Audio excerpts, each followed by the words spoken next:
right, YouTube, we are here live post Saturday night's main event, and JayXCruz is back with us. Jay, what's going on, dude? What is up, Ryan? How you doing, man? Tired.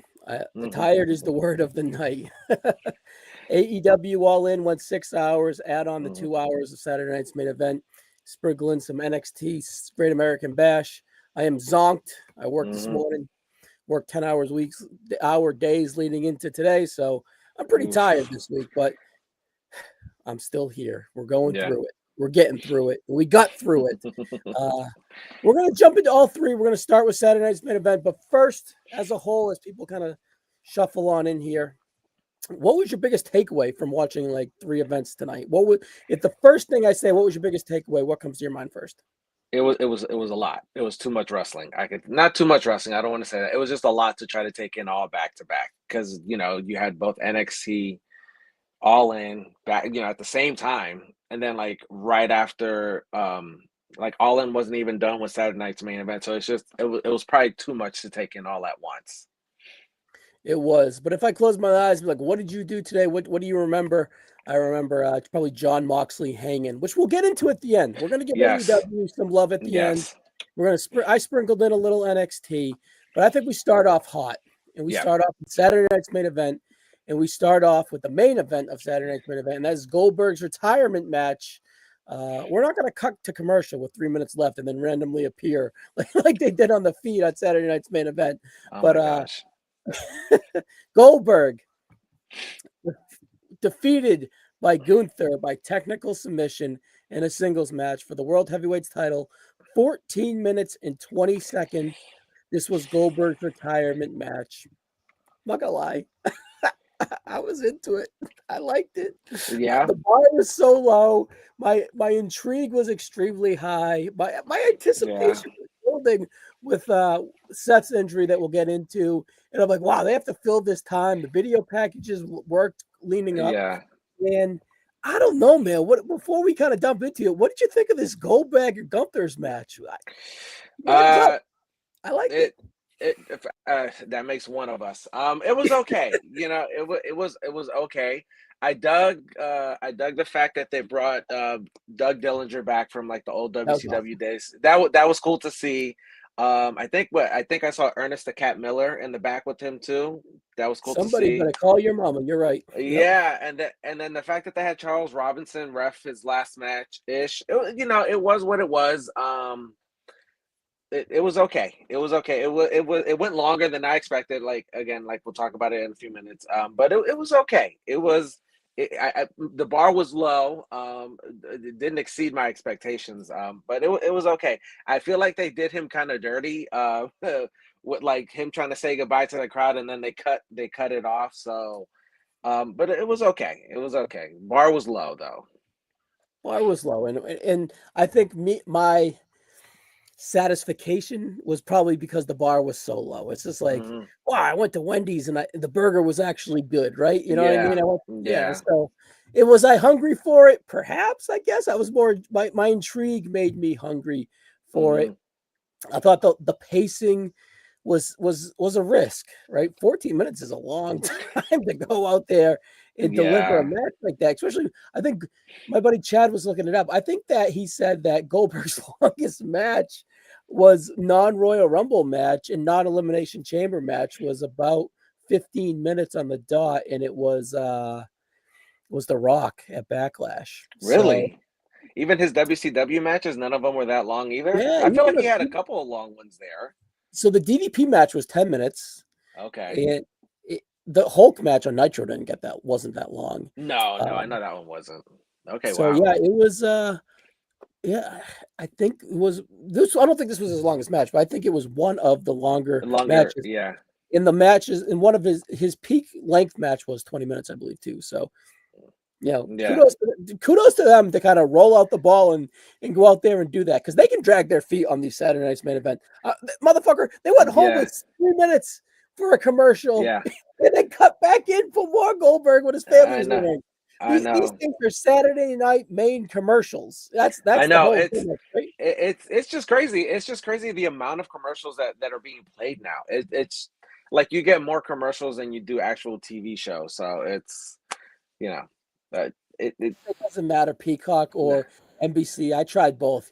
You're still getting yeah, your commercials, you know. yeah, So it kind of is what it is. But anyways, back to the structure of the match. yeah, I'm glad they went with the risk. I'm curious if they were like, yeah. Seth was supposed to go one more segment, maybe. Yeah. So I think they make did. it work.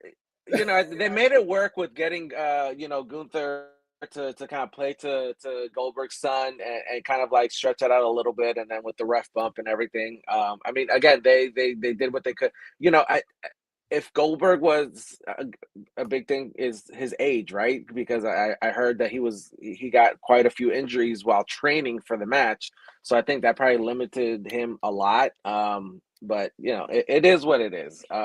But I feel like, you know, when he was saying goodbye to the crowd, and they replayed it, like they cut to commercial right after the match. They cut the commercial was that, and he's in the ring saying goodbye, and then they cut off as he's still on the microphone. So I'm like, Yeah, wild.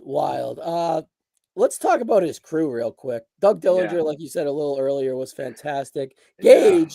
Gage, from 2016 to 29-year difference for Gage. Yeah. You know, the boy, he is a college football player, right? Yes. Yeah. Yeah. We had Ernest the Cat Miller out there. Somebody better call your mama. Who was in the back there? Was that Mir? Not Frank Mir, excuse me. What's the Bloodsport guy? Barnett. That was Josh Barnett, right? Oh, that was Josh Barnett. Yeah, I believe that's who the other. I couldn't recognize who that was. I had seen him before, but I think that was Josh Barnett in the back. Yeah. So yeah, I'm pretty sure. And then the Italian guy from Oz. I forget his name. If someone in the chat or whatever wants to give this to us, but Chuck Zito maybe or something like that. And I wasn't sure who the Asian guy was. I'm sure it was probably his one of his trainers. Trainers probably, yeah. Right. So quite the eclectic crew for Goldberg. And I'm glad, like we saw at the end, his whole family was there.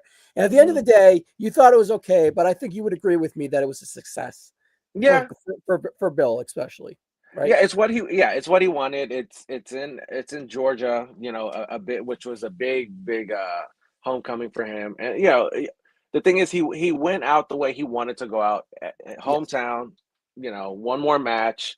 His family got to watch it. So I mean, you can't go wrong with that. He went out the way he wanted to go out. So that's the important part.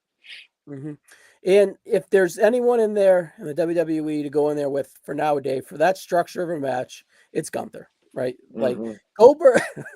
I'm laughing at Goldberg, like no selling these chops. Like he's just Gunther is like giving him the normal Gunther chop. He's lighting him up, yeah. And he's just like, yeah, let's go, bitch. Right. It was just that part was cool, which played into it. You know, the knee was smart to kind of ground Bill. Gunther's movement around it, like the first whole segment before the commercial, Gunther's literally just wrestling a broomstick. I think the first push down was weak, and I was like, "Oh no, what are we doing?" Yeah, as soon as I saw that, I was like, "Oh, this is not good." I was like, definitely like Undertaker vibes, but I was just like, "All right, they're settled, they're good."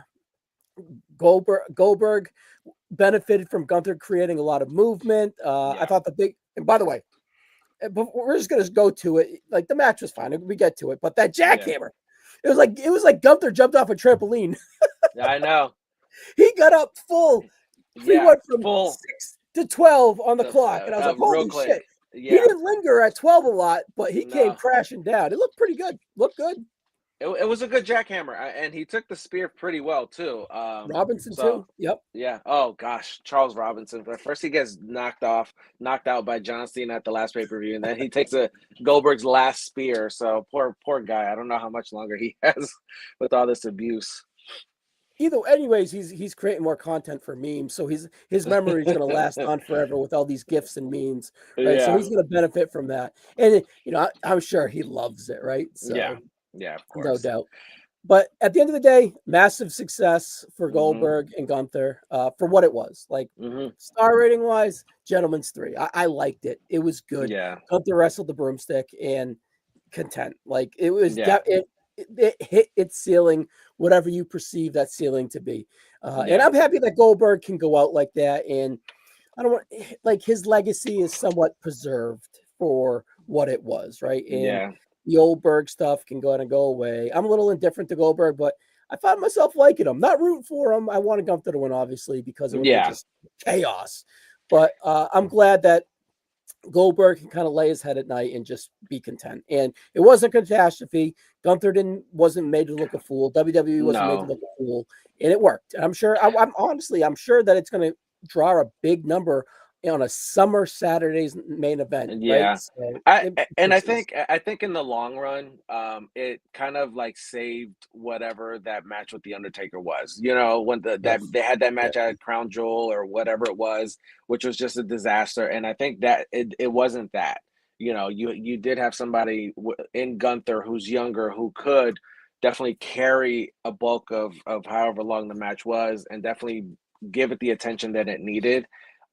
So it was a safe position to put Goldberg in with somebody who could control a situation like Gunther. So and again, you know, I grew up a huge Goldberg fan. I think, you know, like you're saying, it was a success. It went, you know, the way we expected, and Gunther was the right person for. If Goldberg got to pick who he got to wrestle, then good on him picking somebody that could keep everything safe and make him look good, you know, in his last match. Yep. All right, before we get to it, Brandon Janu chiming in, bunch of emojis. My brother Ryan Gray, thank you, Brandon. Check out his stuff, guys, if you have not yet. Good guy, good content, good people. He's helped out here on the NoSo. We'll get him on sooner than later again too. So shout out, Brandon. Thank you. Yeah, success at the end of the day, and I'm happy for him, right? So, yes. But that's it. Nail in the coffin. No more Goldberg. No more go to the well. You're done, man. You're done. Yeah, let's stop there. Yeah. All right, so let's rewind to the start of Saturday night's main event here.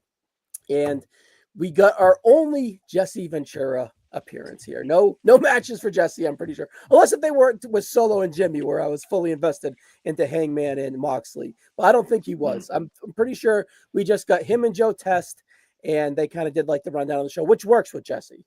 Yeah.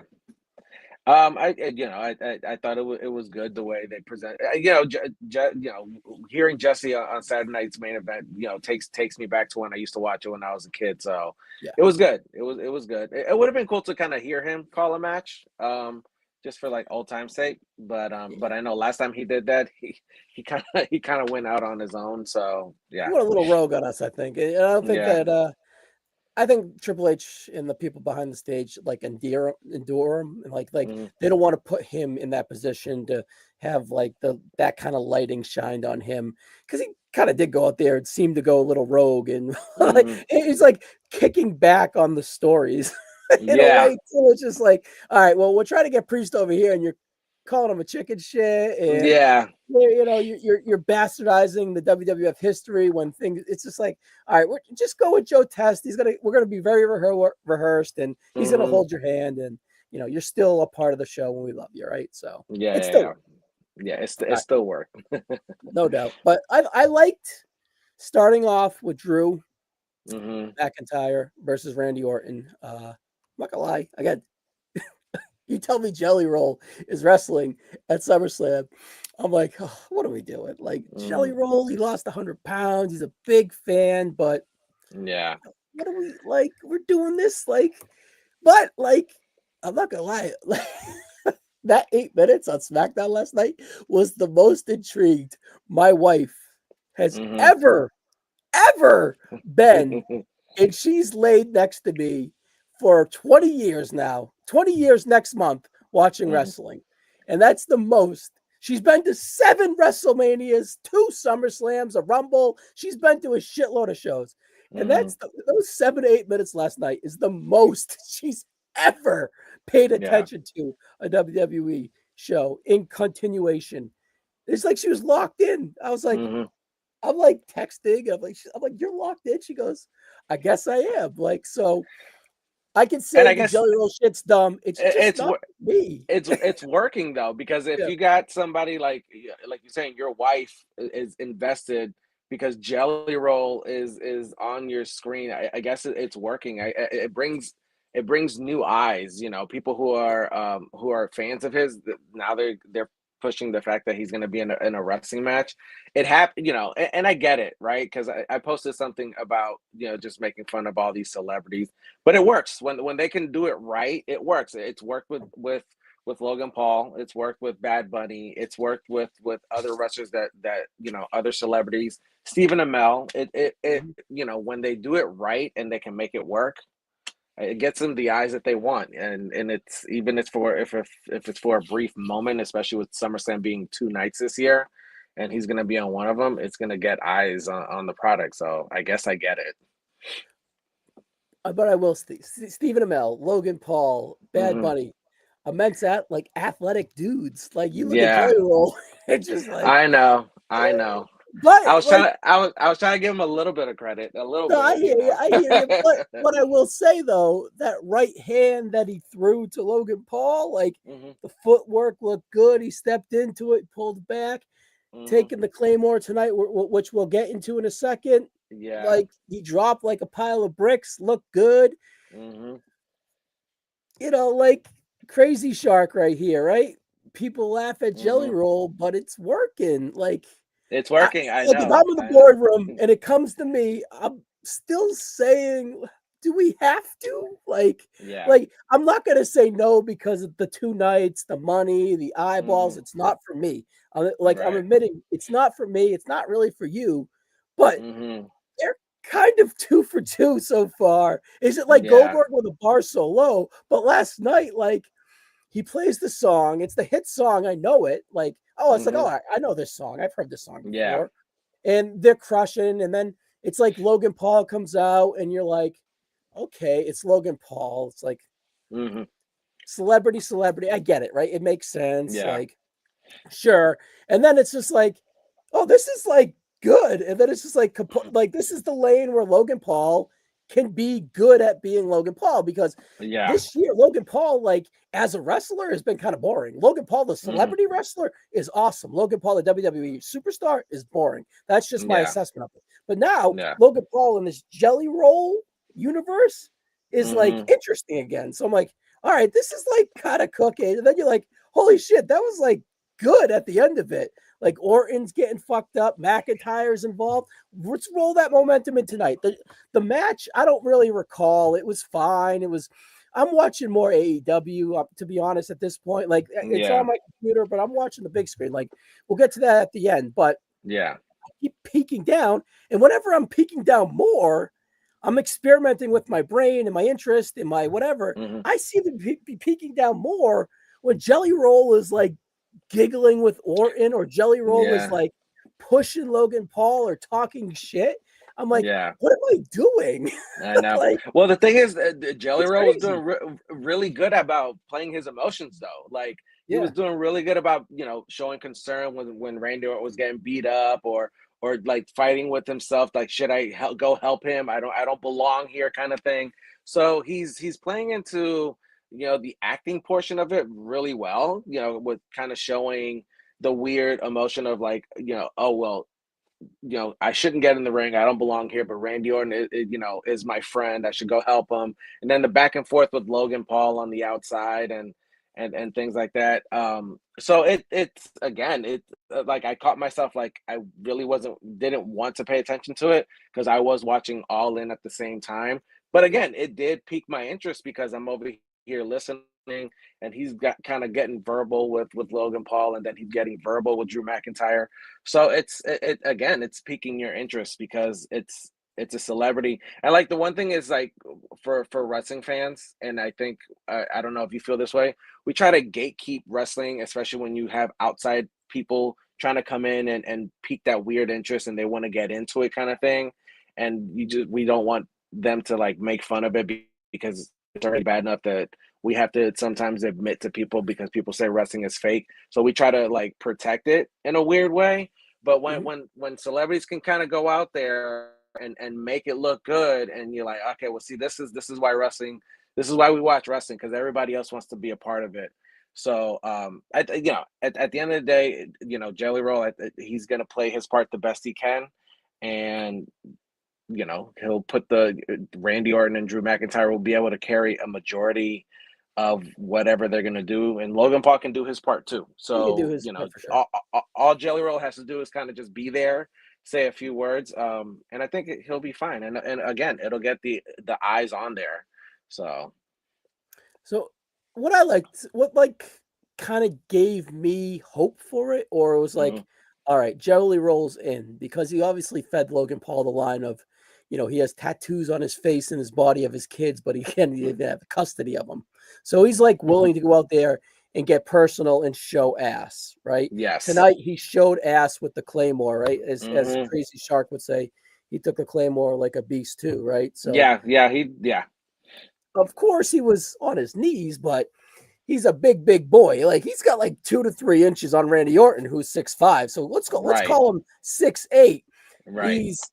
He's on his knees and he still drops like a sack of bricks, right? Yeah. Awesome Claymore for Drew, by the way. So yeah. But might as well put the flowers on the bet on this match here. Randy Orton with Jelly Roll defeats Drew McIntyre with Logan Paul in a singles match at 14 minutes and 30 seconds. I don't really think it was that long to be exact, but like I said, I couldn't tell you much what happened in the match besides the Jelly Roll portion of it and the ending portion of it, because I was kind of a little bit more focused on AEW. But yeah, it was, and again, crazy shark here too. I watched a man take a back bump on a bed of nails as an RKO, Randy RKO Drew McIntyre. Wrestling is wild. Yeah, that's did the same, right? It's kind of crazy. And I think Jelly Roll's punch on Logan Paul is when Moxley was like kind of poking him in the forehead too with the it was very, very two different contrasts of wrestling at the same time. With the Texas Death Match and then the whole Jelly Roll, like it's just that all going on at the same time. You're like, okay, well, they're trying to, wrestling is feeding two different masters at the same time. Yep. And then after the commercial break, in the back, we had Jelly Roll and Randy Orton saying that, well, Randy was like, I'm sorry that you had to kind of go out there and get physical. Thanks for having my back. I appreciate it, brother, but I'm sorry I put you in that situation. And Jelly Roll's like, nah, man, I got your back at all times. Actually, I'm all in. Let's have a match at SummerSlam or whatever he said. And I was like, oh, well, there's the inevitable match. So you're going to have some highlights and headlines coming out of this, which is only going to detract from AEW headlines. So a very strategic way to announce it on Saturday night's main event about an hour or as the main event kind of concludes. So interesting, even though it's two totally separate crowds, but overall, right. But still I can see very strategically announcing it as AEW's All In is going off the air. So I mean, the inevitable match. What do you think of the match as a whole 2 nights in? To kind of put a bow on that conversation. I'll go into it open-minded. Again, I think the match itself is going to be very well protected because of Logan Paul, Randy Orton, and Drew McIntyre. So I think overall, the Drew McIntyre, Randy Orton match, they've had better matches. I can just say that. I think the match was a pretty good year for them. I think the length and the amount of the length of the commercials really hurt the match. Because when it ended, even though the match was, you said the match was 14 minutes, I was like, it didn't feel like it was that long at all. Nah, not at all. So it felt super short. So when Randy Orton hit that RKO and it was 3, I was like, oh shit, okay, match is over. They've had better matches. This one was nowhere near being their best match, so it was okay. 14 might be high. I don't know if Wikipedia is right here because I looked at another site and it says 6 minutes was showed on TV. But actually, so as a whole, I think 4 matches opposed to 5 for Saturday Night Main Event works because nothing's rushed.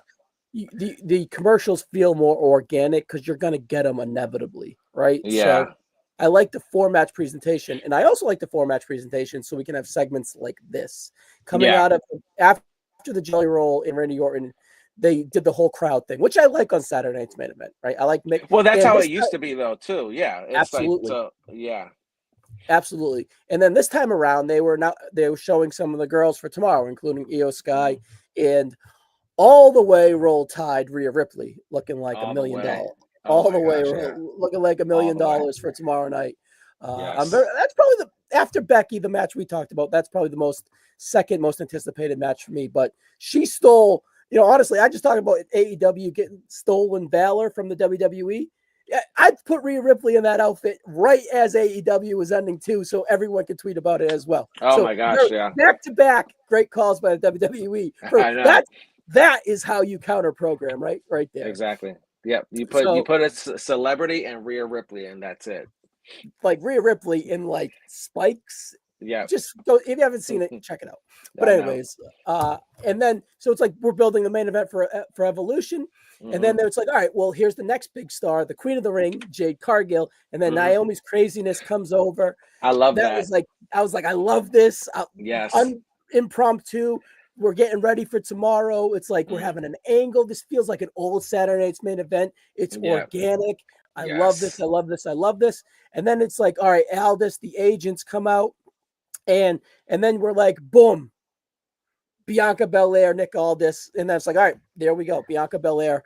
That's her role for Saturday night's main event. And then this extra layer of a story is layered onto this no holds barred match. We have the Money in the Bank looming. We like all this craziness culminating in there. It just felt perfect and organic is probably the best word for it. And then to add Belair, it's only like Jimmy's on the top of that Sunday to add for tomorrow. It just worked. I love this instead of a match. Yeah, it was very, very good. And I think I've said this before. Naomi and Jade have had the best story, kind of going into like a lot of the bulk of the stuff. You know, kicking it off at Elimination Chamber when you find out it was Naomi, kind of going through WrestleMania. So like, I feel like this is the most consistent they've been with a rivalry when it comes to Jade and Naomi, and it fits perfectly because it does feel very, very natural. And it was good because you popped in that segment, you're promoting their big match, and then you're adding another layer to it because Bianca really hasn't chosen a side. So you put her in this situation where, okay, well, what's going to happen now? So now we're going into Evolution with this other match that's had decent, very, very good build, and you're adding another key component. And it wasn't like a planned segment. It just kind of felt like it came out of nowhere, and they're adding on to it, and it's adding. You're like, now I want to watch Evolution tomorrow. So I really dug it, and like as Jade is there, you know, doing the double bicep, and then you just see Naomi just truck her. I was like, oh shit, this is good. I love Naomi's energy, man. Yes, Naomi energy, yes. Her energy is fantastic with this. All right, we got a comment here from Crazy Shock. Only one mild problem. Bianca complained about being referee right before Mania. Now she's good with it, I guess. But this is like more of that was because of the title where she was complaining. She thought she should be like, why is Rhea involved in my title scene? Why is like it's the titles scene is now mine. And now this is like more of a friendship thing. So I kind of get it, Crazy Shark. But I think this like a little different, like little different, right? Yeah, because I think, you know, when they made her the referee, she felt like it was justified for Rhea to be in the match, and I think this one's a little different. I can understand the comparison though. Yeah. Well, I'm going to have a mild problem if she doesn't wear that ref outfit again. That's where I'm going to have my problem, right? I know. So. Yeah, same outfit, please, Bianca. And then we got Doug Dillinger and DDP. Who we talked about a little bit earlier, but right before, like when they panned to Cole, and I was like, was that Doug Dillinger? And it was. And I was so happy when it was. Great, all-time great stuff. Yeah. All right, and then in the least paid attention to match in Saturday Night's main event history since Uncle Elmer and Jerry Valiant, Solo Sikoa defeated Jimmy Uso in a singles match for the United States title, 9-ish minutes. I couldn't find a timestamp on it, but sorry, Jimmy, sorry, Solo. I just didn't pay attention. This is where All Out or All In was culminating. So I Solo probably should have won. From what I saw Jimmy hit a lot of super kicks. I saw Hikuleu or Tala, whatever. I saw the Tongans getting involved, and then at the end, I saw Fatu kind of come out and equal the odds. And then we got some love between Uso and Fatu, and it escalated the Solo and Fatu inevitable rematch. So a success, and kudos to Triple H for putting it on during the All In main event. This is where I would perfectly want it slotted selfishly. Yeah. You know, it was. I felt like they rushed to get into this match just to add another match to Saturday night's main event. And I think this is where I kind of get frustrated with um the way they book Jimmy, because Jimmy, and the one thing I've always said, if they could book Jimmy on SmackDown the way they booked Jay on Raw, you'd have two very successful Usos at the same time in two singles positions. Yeah. Again, it doesn't have to be the same. And again, after Solo got pinned last night on SmackDown, I was like, I never thought that Jimmy was going to win the U.S. title, but I'm like, there's no way he's winning.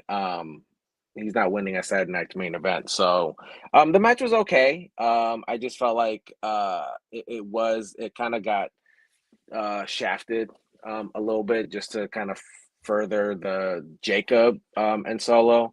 But it was okay. I think they're trying to advance this new version of the bloodline, which is not the bloodline. It's called the MFTs. But yeah, but it was okay. It was okay. I know that they're trying to get the big Tongan over as a big threat. So they're doing a good job. I mean, I didn't watch too much of him in New Japan, so I'm not that familiar. I am familiar with Tama and Tonga. The Gorillas of Destiny. So but the other one I'm not too familiar with, but it is what it is. I find it interesting that they had him in the halter for like 18 months in NXT. Mhm. It just was like, all right, are they like refining him? Are they holding him? Probably a bit of both in a way, right? Yeah. So we'll see. His look is unique. I'd like to see him move. His movements look fine, but like it was like he had like a haltiness to him where he was just like when he was like going to attack Jimmy, he was just, I don't know if he was a little out of sorts or we'll see. It was creative. I'm gonna give him credit. It was creative because when Solo rolled Jimmy up, I realized he was tall enough to put his boot like on Solo's back to help. That was cute. That was cool. So that was a little creative, but yeah. It does a bunch of things. It saves the ass on Jimmy a little bit, right? Yeah. It shows that Solo's smart and has a plan, and it shows the effectiveness and strength of Tala, right? So it works out. Yeah. Real quick on Jimmy, you said that you thought he could be as big as Jay. Do you think his gear is a problem in holding him back? That's where I think. What do you think it is? Like, what do you think's missing with him? Because naturally, I think Jimmy's like a cooler dude. If that makes sense. Yeah, I think you have to play to their strengths, and I feel like Jimmy can be really funny, especially when he was trying to turn heel, but he was still trying to be funny. What he was within the bloodline. I just feel like if they put the same energy that they put in Jay, because Jimmy is over. I mean, if you really look at it, he got over with just being kind of quirky, like with the no yeet, and then Roman telling him to say no, and then yeet. And then if you see his promos, he's really good. He's good on the mic. And he's good, he's good, in ring. I just feel like if they were just to put the same kind of energy that they would into Jimmy. And again, I'm a huge Jey Uso fan. I will defend that man, until I'm blue in the face. But I just feel like Ryder. Yeah, not like Ryder, who we had on the preview. No, not like him at all. But he's just gonna listen, so I wanted to pop him. Yeah, it's just I just feel like you would have two big solo stars there. And I just feel like he's like out of the two Usos, he's definitely gotten shafted the most. But I just feel like if they were to kind of put that same kind of rocket on him, just obviously not move for move or not copy and paste what they did with Jay, but I feel like if they put a little bit more energy, at least a top mid carder, with the U.S. title run and stuff like that, I think it would work. See, I think they have both are immensely charismatic, but I think they both have different type of charismas. Like, and this isn't a time where I want to like dissect that, but I think they both have like two different types of charisma, and they both work.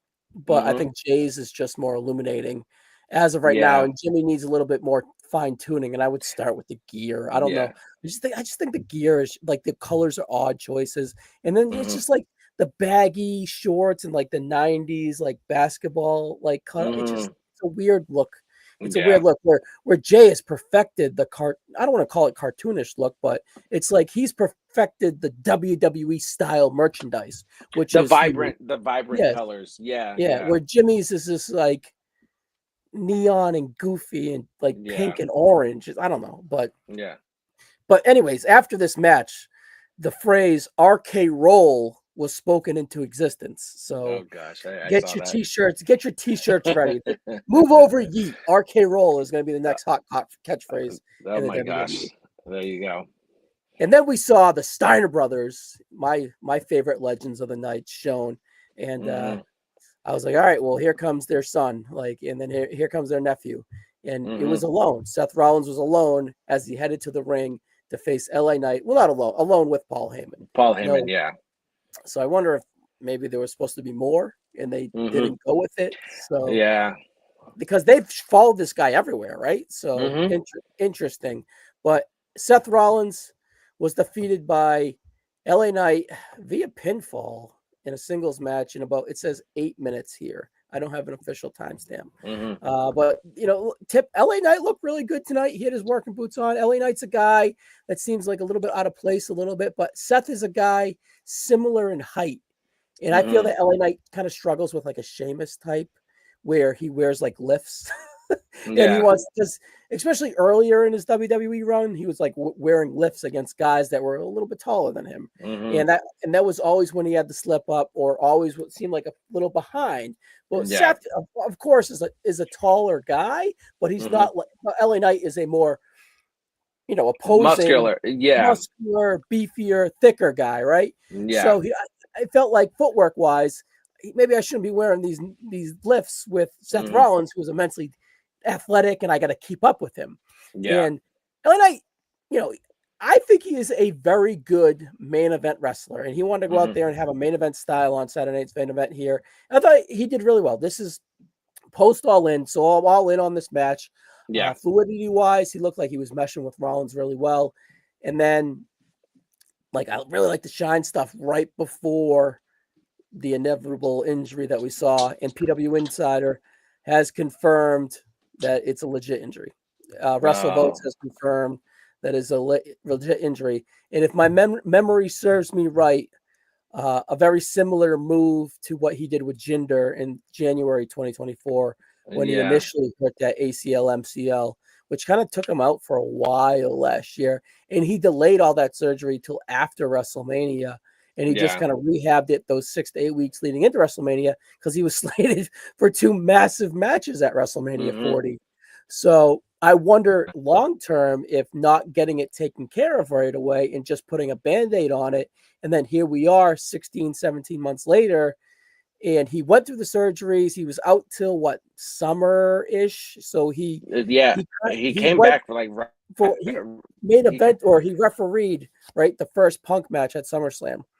And then I think he was right. back. Well, the thing is, he made it back in time to challenge Damian Priest for the Money in the Bank, and then he refereed right. at SummerSlam. So yeah, so he was out from Mania till Money in the Bank when he finally came back. But yeah, but it's not like they went in there and sucks. cleaned it all out. They just kind of put a Band-Aid on it, right? So you seem to have a very good memory. Is that like a similar move that what happened with Jinder, that springboard reversal and then the land? I think it was like a springboard. Yeah. Yeah, I think it was. But I feel like when they showed it, like with the previous injury, his knee kind of like went a different way. This one, it just seemed like maybe the way he landed, his knee probably buckled a little bit to injure it. So it does. I think if I can remember, I'd have to probably go back and rewatch it. I felt like the way he landed tonight wasn't that bad, but apparently it was. So yeah. Hopefully it was a precaution and it was like more of a tweak, more of a twist. You know, like if football terms, I'm like, it was a twist, it loosened stuff up structurally, nothing was seemed to be hurt. you didn't see anything like blow up. You didn't see anything alter. It just felt like it was like he hit the mat and perhaps it was maybe inside the kneecap or something Yeah. that we didn't see. Because if it was an ACL, we like the doctors would have already, like the Twitter doctors would have already had the thing blown Yeah. up and everything there. Like you just said, it seemed like a part of it. Like didn't that's where I was like, oh, maybe they're playing into it and he's gonna cash in, Yeah. right? So Well, then when I saw, and then when they went right to the finish, I was like, oh no, he's really hurt. Like yeah. I was like, as soon as like he got up and LA Knight hit the BFT, I was like, oh no, this is real because if even if he could go a little bit, he probably would have tried to done something through it, but his injury must have been probably pretty bad where they went right into the finish. Yeah, and I don't think LA Knight's like a super great actor. Heyman is. If Heyman would play into the story, if the story was to fake the injury, but LA Knight was Yeah, just kind of like, he was off putting. yeah, He's like, what's yeah. going on? He must have told the ref my fucking knee, and then he's like, tell him to give him the BFT. Went home. He sold it great, by the way. Broken knee Yeah, and all, right? yeah, So glass half full. I'm glad LA Knight got a big win. I don't know. It yeah. sucks. Ultimately, I really like LA Knight, but ultimately it sucks. And hmm I feel bad for Seth. This is the push of his life. He's finally at that tippy top tier that he's been at the glass ceiling the whole time. The angle at WrestleMania main event broke him through it. The group Yeah. was starting to find its footing. Funny enough, the group started finding footing when it was less him and more of the other guys. But hmm still, he was the inevitable leader, and it's Yeah. a massive spot. Being a Paul Heyman guy at that main event level is no joke, right? No. It makes careers, and hmm it makes Hall of Fame cases become legendary. It moves you up tiers, and he was in the midst of that, and his Yeah. knee seemed to fuck him there. Crazy Yeah. Shark again. His knee is effed up from what I've been hearing. Hopefully it isn't true. Wonder what they'll do regarding Money in the Bank. We'll get into Money in the Bank in a second. Anything else on the match or Seth's knee? No, I think if if Seth didn't get injured, I think the match would have been a whole lot better than what we got with only the 8 minutes. I mean, they were putting in work for the fact that we only got 8 minutes out of it. So, and I was really looking forward to this They were match cooking. because yeah, Yeah. they were doing good, and I felt like their chemistry was really good. I didn't feel like the match was off at all. I was like I said, I've been saying like LA Knight, and this was like the match to like get him to a point where like people are gonna take him more serious as a main eventer, especially when you put somebody like Seth Rollins in a match, that's high caliber like Seth that can pull a good match out of like pretty much anyone. So a Yeah, little we're upset getting that there. the yeah, so I feel like this match could have been like that stepping point for LA Knight, even though he still got the win, but I think the match would have, if if Seth didn't get injured, they would have had a longer match. I think it would have been better for LA Knight, but yeah. All right. Let's just say Black Cloud, it's true. Like he's out and we can't put a band-aid on it this time. We have to go in there. We have to hmm clean you out and you're out for 6 to 12 months. Sorry. Like it's hmm what are we doing with this Money in the Bank? Do we transfer it over to Braun? Do we does like Heyman hold it and then he can pick who he gives it to? Or at SummerSlam, do we roll out the ladders and have another ladder match? What do we do? My first instinct was to just have another ladder match and kind of like, if somebody else gets injured. And the one thing I don't like is when they hand people titles. Like, they did it with the women's tag team title with Roxanne, and Yeah. I feel like they've done This it is above that. before. Yeah. Yeah, and I just feel like, with the Money in the Bank contract, like just to hand it to somebody, it's just you're doing a disservice to the Money in the Bank contract on what it can do, and then you're doing a Yeah. disservice to the person if they earn it. If I think it'd be kind of cool to give Paul Heyman that kind of control, on who he can pick. But then again, I think it hurts the contract and it hurts the person getting it.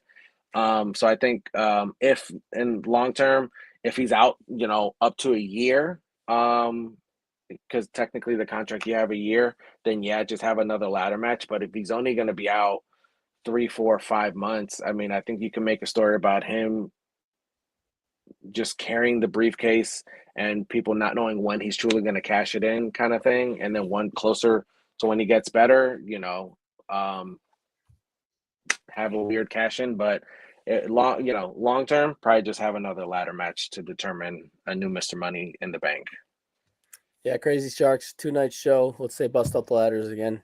I think I would pick that, but I'm a little intrigued with the idea of Heyman carrying it, and then he can convey it to whoever he chooses, Breaker, or even someone he wants to bring into the group. That would maybe bring friction with Reed or Breaker, and then you never know. Like I like the idea of Paul Heyman carrying the briefcase, and then him choosing when to cash it in. I think what's his new name? The Oracle. The Oracle, that would be very Oracle of him to kind of prognosticate where everything would go. I kind of like that story, but I think just cadence and how things work structure wise, just dust the ladders off and do again, right? That makes the most sense.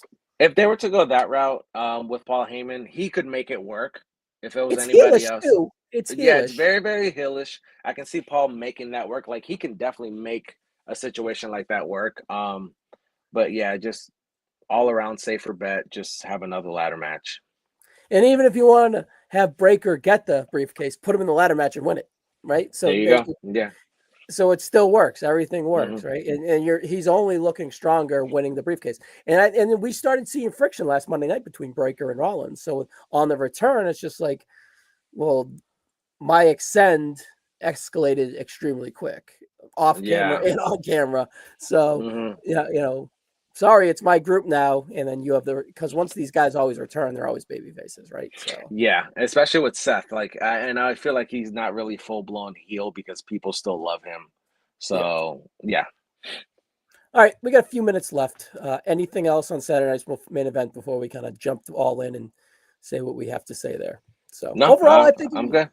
All right, overall, I think it was a fine Saturday night's main event. The Goldberg match was pretty good. I liked it probably a little bit better than you, and nothing like Uso and Solo, whatever. And then the two other matches, the injury and RK Roll, was it? Is it RK Roll? RK Roll. RK Roll. Building momentum. I don't know. Open mind. I think you said open minded. I think that's the best way to do it. Oh, I'm open-minded. Open-minded. So, all right. All In started when I was still plumbing and when I was still pipe fitting. Pipes were being put in the air, and All In pre-show was still working. I mean, it was starting, and it was a journey. It was a 6-hour main card journey, not leading to a 2-hour pre-show. It was a lot. It's too much. It's a full day of work. 8 hours is a shitload is my biggest takeaway from it. And the reason I bring that up first is because I felt that took away from the 3 main events, which all delivered in their own way. Expectations being wherever they are, they landed the plane on all 3 of those main events, in my opinion. Yes. But the 6-hour length, this is actually the best word for it, is illegal. Thank you. I saw that pop up. As we're kind of summarizing it, illegal is probably the best way to say it. Overall, I'm not going to go match for match here, but overall, what is your takeaway from All In as I kind of get organized with my thoughts here and see where we want to land the plane? Altogether, I feel like this pay-per-view put AEW back to where they were, trying to separate themselves from what people try to compare them to the WWE in a good way. It separated them to a point where, with the matches, the casino battle royals, stuff like that, it put them back to where this is why people kind of gravitated to AEW, because it's different. And it's different in their way, and it's different in what people like to watch from them, and it's different from what we saw. Because if you were to, while I was watching both AEW and NXT, again, it would, on one show you had what people like, and on the other show you had what people like. So 6 hours is long, but I think this show showed you, if AEW sticks to what they know, what they can do, and what makes them different, this show is what it did. It did what it was supposed to do. Yeah, they've been building a lot of momentum heading into the show. I've been kind of watching a little bit more frequent than I had been in the past. Like before, it was just like, it's on, I'll throw it on, but am I texting my buddies? Am I doing work? Yeah. Am I, you know what I mean? Where before it's just like I'm a little bit more invested in the WWE, but you know, I can't really control where my investment, my bandwidth goes. Right. And like I told you today, like I'm gonna have big AEW on the big TV, and I'm gonna have NXT on my computer. And I probably went 80% AEW, 20% NXT. Right. But I was just kind of searching for more investment earlier on in the card. Like the Casino Battle Royal being 35 minutes should be illegal. Like that format of a match just doesn't work. And if it does work, it's a pre-show work. Like that's like as the crowd's coming in. Second match on the card, no. The 6-man match, boring. Like I didn't find like we're an hour in. We got 40 hours of in-ring action, and I'm not really compelled. Like the entrances are cool because you have that Royal Rumble vibe, but once they get in, it's just like high spot, and it all dissipates. And so we got a bunch of fucking rug mats, naps, which happens in the Rumble too. Like but this is like it's weird. Like so 1 and 2 is the advantage, not 30, and it's like you don't know who's coming. In the pinfall, it's just like guys, there's going to be no pinfall. Like we know that it's going to go through and everyone's going to come in. They tried to go over the whole Mystico spot, which was a huge success in Arena Mexico. It didn't play in the arena like this. Yeah. And then I was just like, all right, well, that was kind of a drag. And then my son's watching with me. He's like, that's Sin Cara.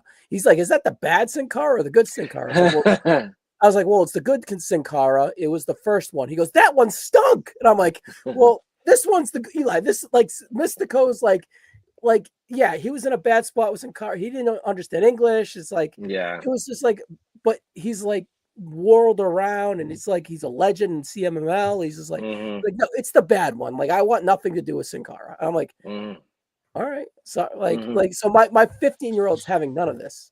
Yeah. He ends up leaving and coming back for the main event. Like Eli left.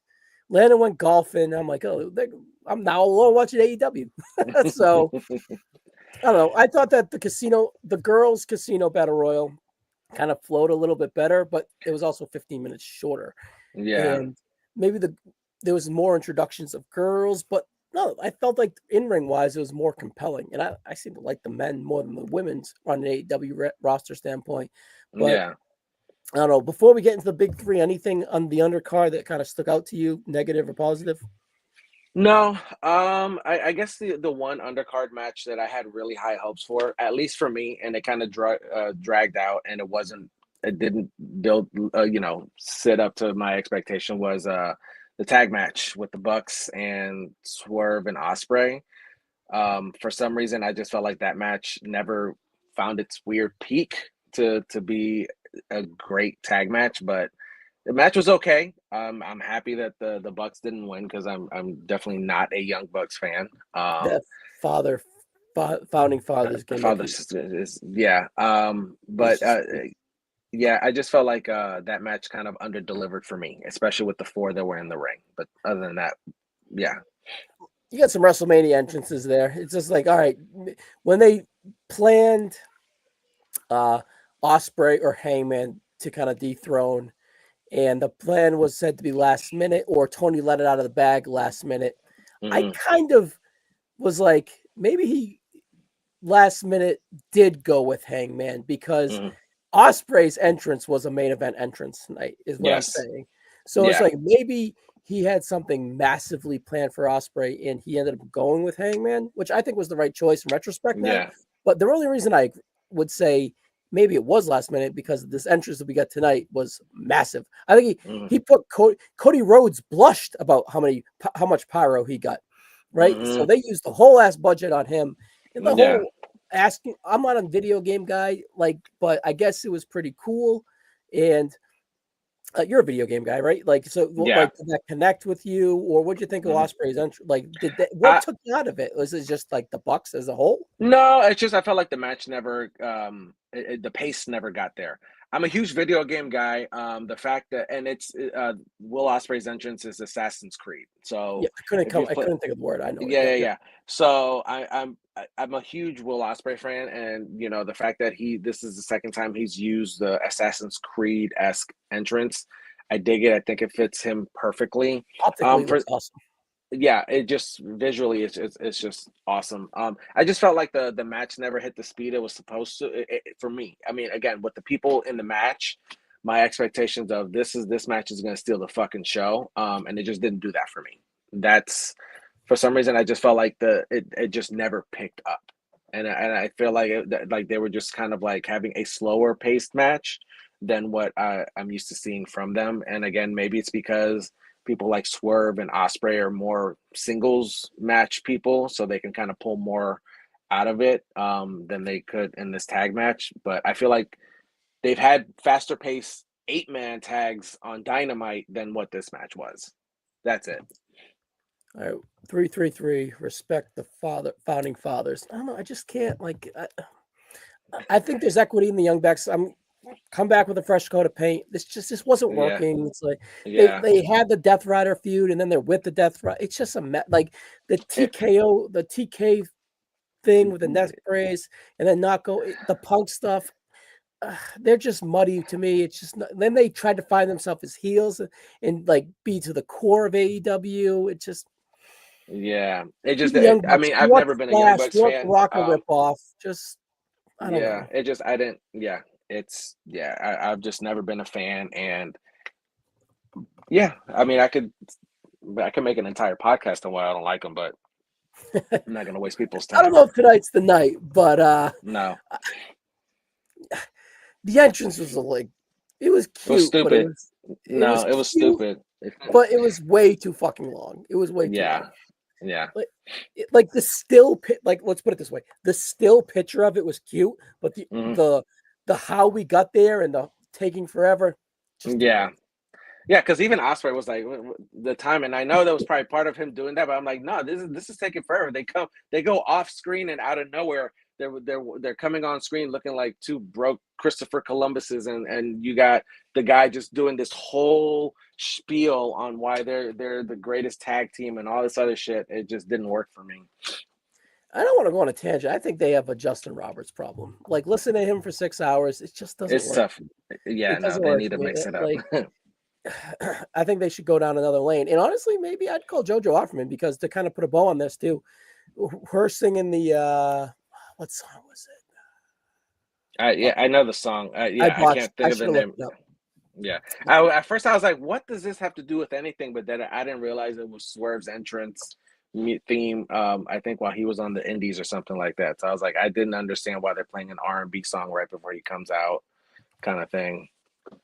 I Yeah, could be wrong. it it worked for me. It was beautiful, right? She had like the Mm, fireflies behind her on purpose mm. or not, right? No, Which it I was. assume it was. It was on purpose. Yeah, that's I'm what I sure it think I was. read. Yeah, so paying tribute to good old Bray Wyatt. Why not? I'm sure that meant a lot to her, and I'm glad that she was put on that stage, and she sounded beautiful and looked beautiful. Yes, So yes. definitely, definitely worked. All right, so you might have a request here. I could make a whole podcast on why I don't to go for you. It looks like you have a duty on why you don't like to put Young Bucks. All right. What I kind of was like, what I wished it was more before we get on the Hurt Syndicate defeating Jet Speed, which is a terrible name for a tag team, and the Patriotry, Cage and Nick Wayne in a three-way match, 18 minutes and 40 seconds. Probably the right length, maybe trim a little bit more, but it led to the Mm, big angle at the end where Nick Wayne turned on him. I on Christian, assume yeah, aligned with FTR, who was on commentary, who was great, by yeah, the way. And I like that when Edge came back, he was like, "You go find find yourself." yourself, yeah, I thought that was pretty cute because obviously Christian a year ago told him to go fuck yourself, right? yeah, So I thought like full circle, that was a really cute way to kind of bring them back because you don't want them mm, back instantly. They need to go through their shit, right? Because yeah, they went through some shit, and Christian's down. He had the briefcase from last year from the Battle Royal, and he couldn't cash it in, and he was unsuccessful. And he's been kind of feuding with Edge without feuding with Edge. The pay cut, the whole Wayne and Saban thing is going in circles and not going anywhere. They are sick of him, and I hope they go with FTR. I like that. I think Stokely would help Nick Wayne, and I like honestly Stokely with Mama Wayne could make for good TV. I like Stokely a lot. That could just work for me, right? So I don't know. I thought it was really cool, and I like how Edge and Christian are back, but they're not back yet. Yeah. Very KO and Sammy-ish of them, right? Yeah, I really like this match. I walked into this match, I was like, the Hurt Syndicate can't lose this match. Not yet. No, they can't. They're too good. They look like badasses today.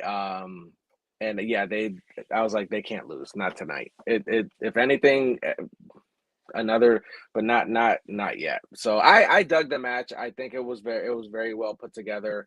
The turn was surprising. I just feel like the whole FTR in the ring, it just felt like nobody knew. Like, you saw that Nick had turned on Christian, but then like FTR wasn't like really showing that they were a part of it. Then they handed the chair, and it was just, it seemed like it was a little confusing. And then, Edge's music hit, and I was like, okay.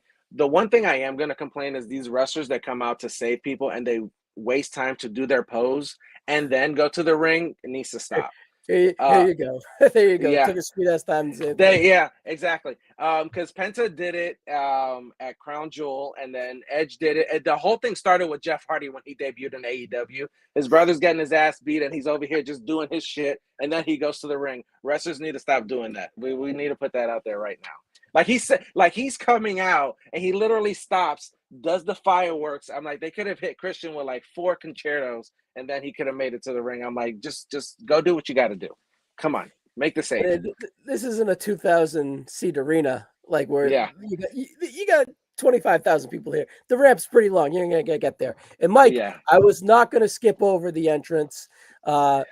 Not the best performance from my son. Didn't know the rappers. I forget their names right now, but I like that entrance. I think it's awesome, and it totally fits the Hurt Syndicate. But from a live, I don't think the live really hit as well as the track, right? So I don't know. Rossi's going to be with me tomorrow for the Evolve post show as well. So I don't know. As on a bow, that was probably, looking at it, that tag match was probably my favorite undercard match as we kind of get to the main event here. First one being Timeless Tony Storm with Luther defeating Mercedes Moné by pinfall, 24 minutes and 10 seconds. I don't think they left the ring once. If they did, it was very briefly. I love the story. I love the build. It was all straight ahead. It was all gas. They kept going. They worked it. Nothing was out of place. It was stiff at times. It was fluid as time. Honestly, pure wrestling wise, it might have been the match of the night just in ring, without being a skeptical, without the history.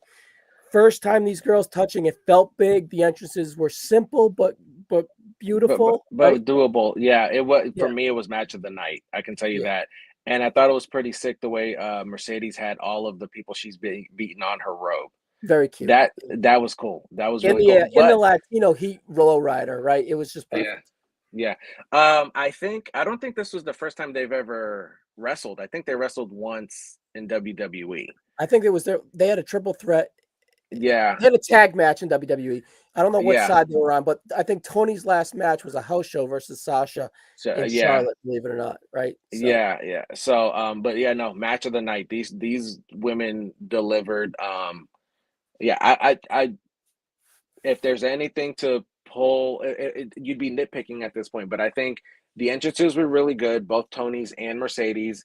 They didn't leave the ring, like you said. I think I don't think they did. Not for one thing. The submissions were good. The pinfalls were good. I really thought Mercedes was going to win. I really thought that they were going to pull that trigger and give her the championship. I'm glad that they didn't. But again, like these women delivered, and for me, this was the match of the night. Yeah, it didn't feel 25 minutes, right? This is a long night. And Mm-hmm. these girls had my investment, and they moved in. Really, just acceleration was the Yes. best word for this, because they stayed on the gas, and then Mm-hmm. I like the crescendo towards the end. What do you think of the 3 straight pile drivers? Should have been the finish. I don't like that Mercedes kicked out of that. I know, but I wouldn't change the finish. I thought it was awesome. Right? Like, Yeah. I think the three consecutive pile drivers was a bit much. I think it did take away from, an actual devastating pile driver, because the way she does it is like just very interesting, because like you're really spiking them. But can I again, defend that real quick? Well, Tony has those big, thick thighs. She didn't fully get her neck on it. there you Her go. That's what it is. The That's thighs why came it was the right there, thighs right? came into place. There you go. Interference from the thighs. But no, I wouldn't change anything in the match. I know, again, to say, and I understand some people don't like that, but I think it'd be nitpicking a little too much. All in all, that was great. The finish was great. The final kiss into the final pile driver off the middle rope, perfect. Yeah. So in ring, bell to bell, that was probably my favorite in the best match of the night. This Hmm. one leading right here, historically, was going to be kind of hard to live up to, in my opinion. Hmm. And it is Okada, your continental champion, with Don Callis, defeating Hmm. Omega, your international champion, with Hmm. Kota Ibushi by pinfall, 30 minutes and 32 seconds in a winner take all unifying match. Very professional, very different from their other matches. Hmm. 3 3/4 stars, 4 stars, 7.8 on a 10-point scale. I thought it was really good. It was probably their worst match, which says a lot. I thought Hmm. the build of it was great, and what I take away from it great was knowing what inning they are in their careers and going out there and having a 7-inning performance. They're not going back first time around in the Hmm. batting order and throwing heaters like they were their first, second, third matches, or the change up on the slider that we haven't seen in the Yeah. fourth, fifth inning, right? Hmm. So this is their third time around the batting order, even maybe the fourth time. So it's like, all right, now it's grit versus grit. And that's the story that they told here. And I really liked it. Uh, I love the one wing angle spot where he hit the one wing angel, and we were like, "That's it." Me and Eli were like, "This Hmm. is it." Like, Hmm. he's never kicked out of it. Is he going to kick out of it, or is it the finish? 1, 2, beautiful camera work. Don Callis pulls out Hmm. Rensburg, and I was like, "Oh, they got me. They Hmm. fucking got me." And then the Rainmaker right after that, they got me again. And then, see, I think Don Callis made the match, but again, to the seven inning analogy, like it's they need help from the shortstop to make a few plays. That's just Hmm. Don Callis. So I dug the structure. It's I like that they didn't go for that New Japan Dominion, New Japan um, Wrestling Dome, Wrestle Tokyo Kingdom. Dome, Yeah. Wrestle Yeah. Kingdom. I'm Yeah. glad they didn't go to that playbook. I'm glad they went for the 2025 playbook. It's the way I look at it, and like I'm gonna agree with you, it is their worst match that they've had that I've seen, and it wasn't even a bad match. I think what the style that they brought to this one was very, very veteran like. They're not as young as they were when they first wrestled their first match, that went almost an hour draw the first time, or They've done one no. hour draws before, yeah. Yeah. So it wasn't that. And I like the fact that it wasn't a Japan strong style-esque match. It was a very slower paced While being structure of a, athletic. Yeah, while still being athletic. And again, yeah. it was a very, very structured match. There were moments where I'm like, well, this, and I think it's just because of what I expected out of their matches before. I was like, well, this is not what I expected. But then I sat back and I'm like, okay, well, he's working on, on the abs. It played a story during the entire match, which again is driving story to it being a different version of their matches, because the matches they had in New Japan, I believe Kenny was a heel in most of those matches. And this time, I think it was the first time that Okada was more of a heel than what he was in their other matches. But I like the structure of the match. I like the slower paced version of it because it told a different story. It told, that they're they're coming into this match different than what they were when they first started wrestling. Maybe my second favorite match. No, yeah, probably my second favorite match of the night. But I think all in all, I kind of figured that Okada would win over Omega. And I enjoyed the match. So like I said, it wasn't bad. I think they got Yeah, another one in them. I think they have. yeah. I think they have like a 3-match AEW series. Which we'll put it on a 7-match series. Hmm. So I think they got another one in them. And I think, and Yeah. I'm curious now. I'm intrigued and curious what that would be. Right. Hmm. So, all right. I don't want to harp on this too much longer, and I want to just touch one match on NXT as we get out of here. Yeah. But Adam Hangman Page defeating John Moxley in a Texas death match for the AEW's world title in the longest match of the night, 35 minutes and 55 seconds, a minute over the Casino Battle Royale. But it was excellent. It really was. But my thing is, probably could have trimmed a little less. They didn't need to go. Hmm. It's a long night. Hmm. I were built very as WrestleMania 40-esque, where they're building up to the run-ins, which has become a trope that I don't love, but it worked here. But let me just put it this way: it was extremely risky to go with that match construction because Hmm. WrestleMania 40 works so goddamn good, and WWE is low-key bastardized it a little bit. Like it didn't really work in SummerSlam last year.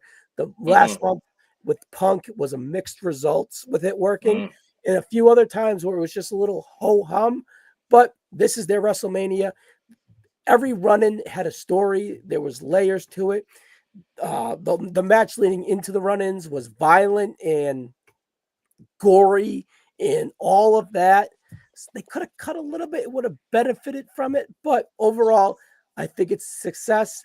And now the ball is in AEW's court to do something with it because the Death Riders have been ran out since Daniel Bryan retired a year ago almost. Hmm. They put him out at Wrestle Dream, which kicked the Hmm. Death Riders off. And here we are. That's November. Here we are 9 months later, and Yeah. people were clamoring for it to end in March. So they Yeah. dragged it on, crescendoed it here. It was a risk. It paid off. Say what you want. It worked to whatever extent they wanted it to. But now the ball's in their court. And what are they going Hmm. to do with it? Yeah. Look, I'm gonna be 100% honest. These death matches are not my kind of matches. They're not my thing. But the thing is, it worked to what works in terms of making a John Moxley match good. It's his That's playbook. what I'm. And the match was fine. The only thing is, I felt like there was a lot of dragging spots. Like there were points where like there was just like a lot of waiting around, especially when Darby Allin was coming from the ceiling. Like nobody knew, and the people. I feel like there was just too much anticipated waiting. When Will Ospreay got taken out on the stretcher, I feel like that dragged on too I long. forgot about that. Yeah, Yeah. so like there were moments where I felt like, okay, well, it just if I could try to piece some things together, I'm trying to figure out, like Will Ospreay coming out, then okay, where was Swerve this whole time? Then you're like, okay, well, when at what point is Swerve going to come out? Because he was supposed to come out. It just like there were a lot of just like lulls in the match. Then I'm like, okay, well, they could have probably cut this part out, and kind of put it in a little closer together.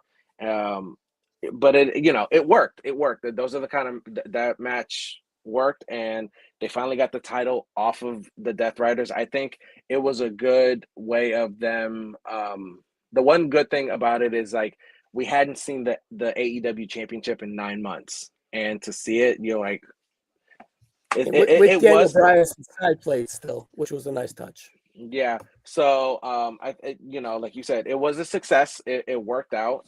It worked to their benefit. It worked to their strengths. And again, this is the kind of stuff that made AEW different than WWE. The ball's now in their court.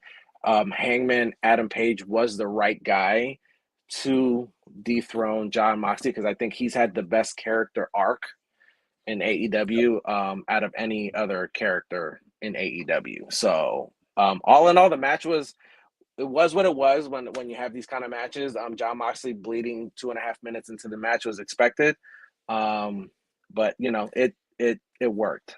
So I'll say that. Some say too late into the thing. Crazy Shark, I agree. I love the small detail of Danielson's side plate still being there, right? Like that's good shit. And that's good. That's good shit right there. Yep. Yeah, that's very cool. The swerve layer was really cool. Him giving him the chain. And I did say this about WrestleMania 40. I thought WrestleMania 40, I was there live. So when Cody inevitably pinned Roman to win, there was like another layer of shock that Stone Cold hadn't come out, and really Undertaker was in Stone Cold's spot. So you were like, how this was building up, you're like, all right, they're taking out this guy. They're taking out this guy. This is building for Cody to finally dethrone him and get what's right for him. And you're like, well, it's not going to happen here because the Stone Cold spot, like Stone Cold's coming out. And then that layer, that added to the shock that was the inevitable conclusion. That sentiment brought into this match was Sting, right? So you're like, all right, we saw Darby. Here are the Bucks now. Swerve. Oh, that's perfect. But are we going to get Sting? So it's just like, all right, he's on a bed of nails. This match should be over. He should be dead. But we haven't saw Sting. So is it really over? Like that flashes in your brain real quick. So that sentiment was still like same with Stone Cold with Sting here. And I think that added to the extra wow of the conclusion of the match too. So at the end of the day, say what you want about AEW. You can't say this is not a success. Like the three main events were presented as the main events, and they kind of did what they had to do, and it worked, right? So it delivered. Like the three matches that were labeled the three main events, they all met the expectations, and I can say that. A little risky having them go back to back to back to close, but I kind of liked it in a way too. Because sometimes like if you would put like. Because whenever I would watch a pay-per-view and they put a Will Ospreay match somewhere in the middle, I was like, who's going to follow that, a bunch did tonight, unfortunately. So, and I think it was risky, but it was a risk. And the thing is, all the players that they put there to do that, they all, you could trust them to deliver on that point. No. And Crazy Shark, no one was waiting for Jack Berry. Nobody was. Well, I did kind of predict it. I thought he would come back in the Casino Battle Royal. That would have made sense. I think he was backstage recently too, right? So so that's why I thought he would have shown up, or at least shown up for the Bucks match, trying to help them out. So he's the definition of no pop for me. Like no pop. Oh no, not zero. All right, I'm just going to read the NXT results for you real quick, and then I'll kind of give you my thoughts. Javon Evans defeated Jasper Troy in 13 minutes and 37 seconds by pinfall. Ruka defeated Izzy Dane for the women's to retain the women's North American title, 11 minutes and 43 seconds. Ethan Page, and probably the match of the night, low key, defeated Ricky Saints by pinfalls in a Falls Count Anywhere match in 14 minutes and 46 seconds. Obafemi defeated Yoshiki Inamura in 13 minutes and 18 seconds for the NXT Championship. Jordan Grace and Blake Monroe defeated Fatal Influence in a tag match in 16 minutes for the third women's match to main event a NXT live event / takeover. Quick thoughts on NXT.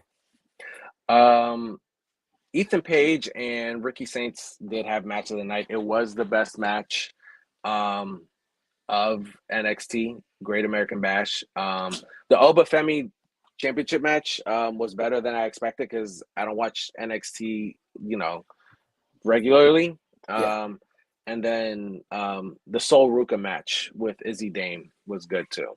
I didn't watch a lick of that. Sorry, girls. I was making the grill work there.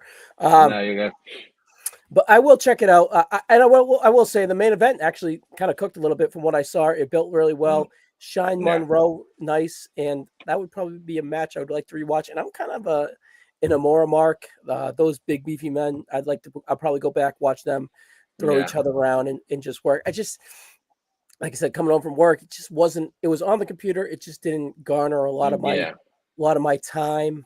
Yeah, and it is what it is. It doesn't feel. I did what I watched mostly was that Falls Count Anywhere match, and it probably was the match of the night. So a weird decision to go head to head here, and kind of was just like, all right, we're gonna go not even 50%. We're gonna go like 40% of what we could do, and it is what it is, right? So I think August they're going to go head to head again too. I think their Heat Wave is NXT Heat Wave and AEW's pay per view in August are supposed to both be on the Forbidden Door. 24th.